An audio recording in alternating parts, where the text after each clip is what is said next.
शाम ढल रही थी।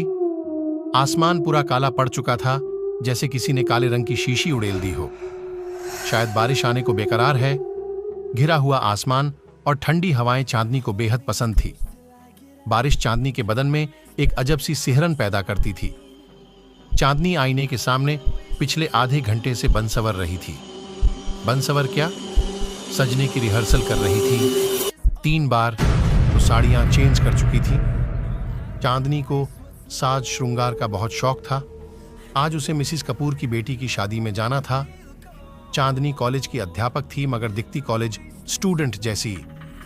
वो हमेशा खूबसूरत दिखना और खूबसूरत रहना चाहती थी। चांदनी अब तैयार होकर रवाना ही हो रही थी। उसके नजर अखबार पर पड़ी।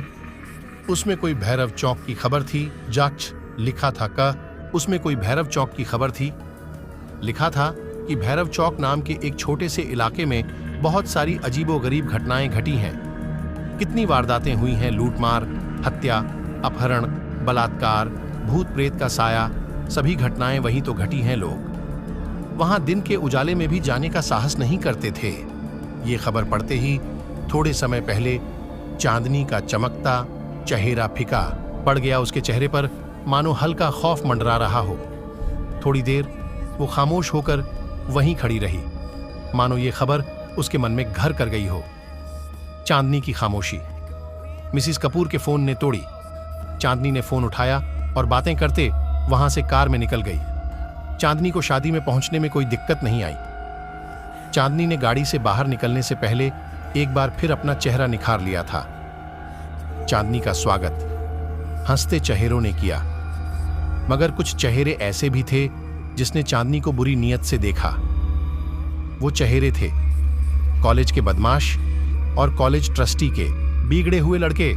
कॉलेज उन लड़कों को 5 पापी बुलाती थी। लड़कियों को छेड़ना, लड़कियों के साथ बदतमीजी करना, लड़ना झगड़ना, वो सब उन 5 को काम था। इसलिए कॉलेज उसे 5 पापी बुलाती थी। खैर, चांदनी भी उनकी हरकतों को भली भांति जानती थी, इसलिए उसको अनदेखा करके शादी में शामिल हो गई। नाच गाना, खाना पीना, गप्पे लड़ाने और विदाई में पता ही नहीं चला कि रात के 11 बज गए हैं उसे घर पहुंचने में। अभी उसे 2 घंटों का फासला तय करना था। चांदनी के पति जतीन का फोन आता था। हेलो चांदनी, कहाँ हो? जतीन ने कहा, मैं शादी में आई थी पर बहुत देर हो गई है। बस मिसिस माथुर के साथ अब निकल ही रही हूं। चांदनी ने बातें खत्म करके फोन रखा। चांदनी ने फटाफट से मिसिस कपूर बाएं किया और मिसिस माथुर को ढूंढने लगी, मगर पता चला कि मिसिस माथुर तो घर के लिए कब की रवाना हो चुकी है। चांदनी सोचने लगती है कि अब अकेली घर कैसे जाएगी। तभी अचानक से तेज बिजली कड़की। शायद थोड़े समय के बाद बारिश होने वाली है। उसने किसी परवाह करे बिना वहां से अकेली निकल पड़ी, मगर वो 5 पापी चांदनी की हर हरकत नजर रखे हुए थे। चांदनी ने बस थोड़ा सा ही फासला तय किया ही था कि बारिश की बूंदाबारी आने लगी। चांदनी मन ही मन सोच रही थी कि वो बारिश बंद होने का इंतजार करे या फिर आगे बढ़े। चांदनी को जल्द ही तय करना था उसे क्या करना है। उसने आगे बढ़ने का फैसला किया। चांदनी की कार थोड़ी आगे बढ़ी ही थी कि तेज बारिश शुरू हो गई। हमेशा चांदनी को सिहरन देने वाली बारिश के चलते आगे का रास्ता पूरा ब्लॉक हो चुका है। जब तक रास्ता साफ नहीं होगा तब तक ट्रैफिक जाम रहेगा और रास्ता साफ होने में सुबह भी हो सकती है। सुबह का नाम सुनते ही चांदनी की हवाइयां उड़ लगी। तभी चांदनी देखती है कि कुछ गाड़ियां कच्ची सड़क की तरफ जा रही हैं। भैया, ये कच्ची सड़क कहाँ जाती है? चांदनी ने किसी से पूछा। ये कच्ची सड़क शहर जाती है बहन जी। चांदनी फिर से सोचने लगी कि वो रास्ता खुलने का इंतजार करे या फिर कच्चे रास्ते से जाए। उसने सोचा कि वो कब तक अकेली रास्ता साफ होने का इंतजार करेंगी। वो भी कच्ची सड़क की तरफ जा रही गाड़ियां के साथ गाड़ी चलाकर शहर वाले रास्ते जा सकती है, इसलिए उसने वो कच्ची सड़क से घर जाने का फैसला किया। हंस चांदनी आगे बढ़ तो रही थी, मगर खौफ अभी भी उसके सिर पर डर मंडरा रहा था, क्योंकि वो आगे चल रही गाड़ियां के सहारे जा रही थी, जैसे कोई दीपक की रोशनी लेकर अंधेरे से गुजर रहा हो। आगे चल, गाड़ियों की रफ्तार तेज होती है। वो सब चांदनी की कार से आगे बढ़ जाती है। इतनी बढ़ जाती है कि वो सब कारें हेडलाइट के सहारे देखी जा सकती थी। चांदनी भी उन तक पहुंचने के लिए की स्पीड बढ़ाती है, मगर गाड़ी अचानक से बंद हो जाती है। गाड़ी बंद होते ही चांदनी बदहवास सी हो जाती है।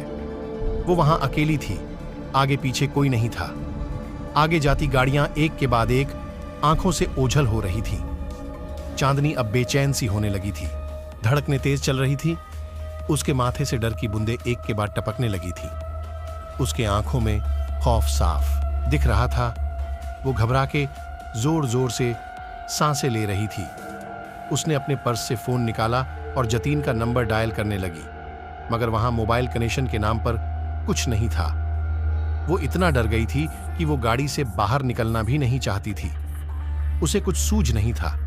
बस गाड़ी स्टार्ट करने में लगी थी। वो बार बार चाबी को दाएं बाएं घुमा रही थी, मगर नतीजा वही गाड़ी स्टार्ट नहीं हो रही थी। अचानक से चांदनी की नजर उसके पर्स में जाती है और उसमें एक तवीज दिखता है। वो तवीज जो चांदनी की मां ने आखिरी सांस लेते वक्त दिया था और कहा था कि ये तवीज बुरे वक्त में तुम्हारी हिफाजत करेगा। खून, बलात्कार जैसे वारदातें हुई थीं। उसने फिर से तवीज को हाथ में थामा और एक पल के लिए आंखें बंद की, जैसे वो भगवान से दुआ मांग रही हो कि अब की बार गाड़ी बंद ना हो। मगर ये क्या? चांदनी की कार भैरव चौक के नाम के बोर्ड के ठीक सामने आकर रुक गई। चांदनी ने बाहर का नजारा देखा तो वो बेहद अंधेरा और डरावना था। जुगनू की टमटमाटी रोशनी के सिवा कुछ दिखाई नहीं दे रहा था।